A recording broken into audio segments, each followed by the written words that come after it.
Ladies and gentlemen, it's time for the main event, the Geico President's Race. Our forefathers during the day are mild-mannered citizens. But when they get the call, George, Tom, Abe, and Teddy are ready to race. And here they are, and Teddy's got the lead. Teddy's all by himself. Nobody's gonna catch Teddy now. Here comes Tom, Abe, and George out of the gate, but they're way behind.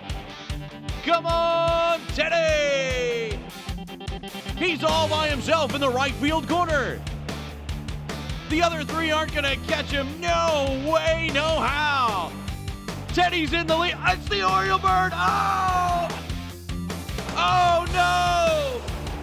The Oriole Bird took out Teddy. Oh! We've got Presidents down. Tom takes the lead. Abe is on the outside. The winner's gonna be Tom. Tom takes the win. The Oriole Bird took out Teddy. He was all by himself. That bird